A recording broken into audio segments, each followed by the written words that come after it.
Olá, seja bem-vindo ao Zero Day, um canal que fala sobre as notícias de segurança da informação.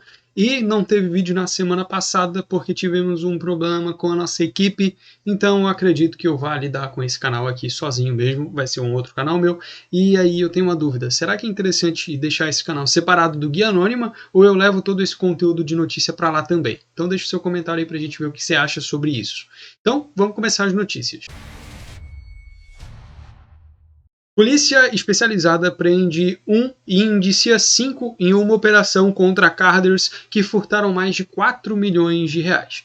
Essa prisão ela ocorreu no final de fevereiro, se eu não estou enganado, e a divisão de cybercrimes, né, a divisão de crimes cibernéticos da Polícia Civil do Estado de São Paulo, prendeu em flagrante uma pessoa, tá? E indiciou mais 5, era uma quadrilha de carders que tinha como objetivo fazer golpes, é claro, para fazer clonagem de cartão de crédito e assim por diante, e basicamente foram mais de 4 milhões roubados de diversas dívidas, de diversas vítimas diferentes, de diversas empresas, bancos diferentes.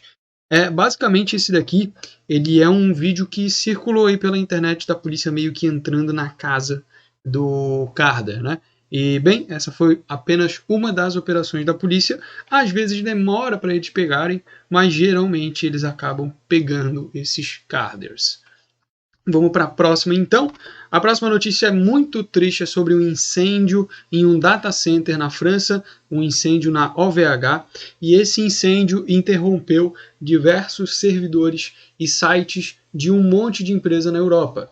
Esse servidor aqui, ele fica na França, alocado lá. Felizmente não tiveram nenhum tipo de morte, nenhum ferido, nem nada do tipo, mas foram aí 14 horas de incêndio constantes e basicamente vários servidores foram perdidos pela empresa e deixou aí vários sites com instabilidade, vários sites com problemas para rolar, como por exemplo o do game Rust, o do site online o Lichess, o do jornal EE News Europe, do Centro Georges Pompidou e da criptomoeda Derbit. Então afetou aí essas empresas e outras diversas empresas e basicamente a OVH ela opera com 15 data centers na Europa e eu acredito que seja a responsabilidade deles manterem essas informações aqui garantidas e seguras, mesmo que tenha ocorrido esse tipo de incêndio, né?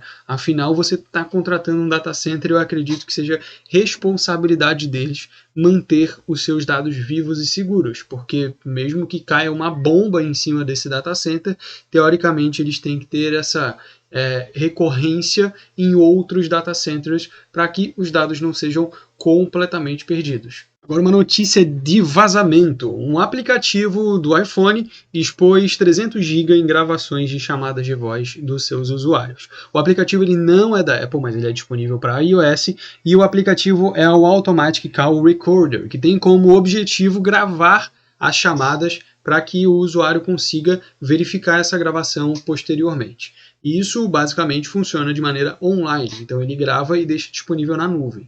Só que um pesquisador da PingSafe descobriu uma vulnerabilidade nesse servidor, onde ele conseguia alterar com proxy, um Burp Suite, um ASP.zap, alguma ferramenta do tipo, ele conseguia alterar a sua requisição e colocar a sessão, colocar o user de um outro usuário, e aí ele conseguia acessar as informações, as gravações de outro usuário por essa alteração manual de informações de requisição, né?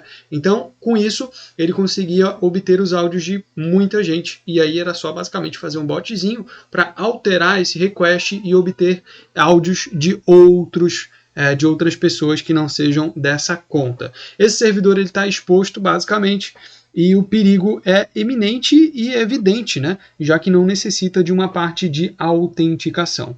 A divulgação da vulnerabilidade foi feita de forma responsável, então o pesquisador ele notificou a empresa primeiro e só veio a público após o conserto desse problema. Então o aplicativo ele não está mais vulnerável, mas ele já fez a exposição desses dados, dessas informações, e sabe-se lá se alguém não se aproveitou disso antes dessa falha ser encontrada por esse profissional de segurança, né?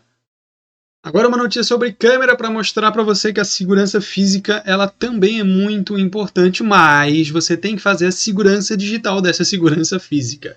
150 mil câmeras de segurança foram hackeadas. Essas câmeras de segurança eram da empresa norte-americana chamada de Verkada e eram câmeras de vigilância que ficavam dentro de hospitais, clínicas, empresas e até mesmo centros de polícia.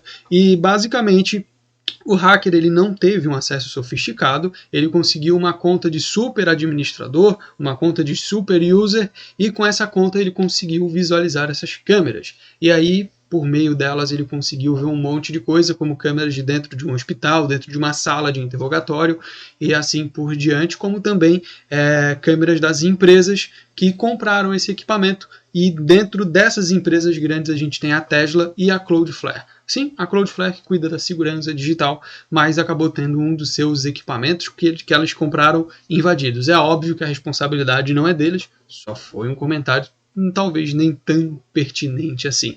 E o hacker ele só disse que ele fez isso porque ele acha divertido e ele é um pouco anarquista e anticapitalista e acredita que as informações devem ser liberadas para todo mundo.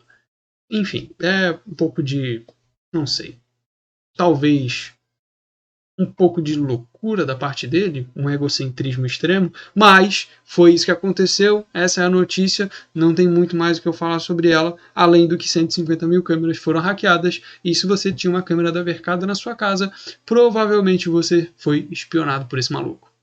E agora vamos com um combo de notícias da Microsoft. Uma delas a gente vai passar bem rápido e a outra eu vou instigar para que você leia mesmo, porque é bem legal. E todos os links estão no comentário fixado. Lembrando que a gente não é jornalista, a gente só usa as fontes, faz um resumo e posta o vídeo aqui para você ter uma noção básica do que aconteceu na semana e, se tiver interesse, ler a matéria completa que está no comentário fixado, né?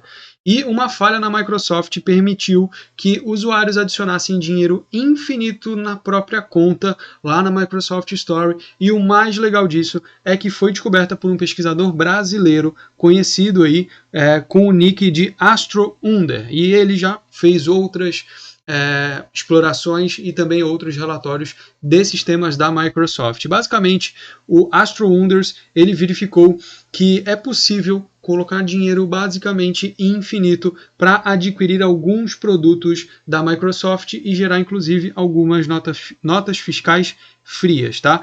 E isso você consegue fazer no Game Pass, no Xbox Live, no Game Pass Ultimate, ok? E aí, basicamente, foram uma série de vulnerabilidades que a Microsoft teve com esses serviços. E aí, cara, é dinheiro infinito, você compra o que você quiser na Microsoft Store e é isso. E essa notícia que eu queria muito que você lesse, principalmente por ela ter sido descoberta por um brasileiro. Então seria legal você conhecer a história completa.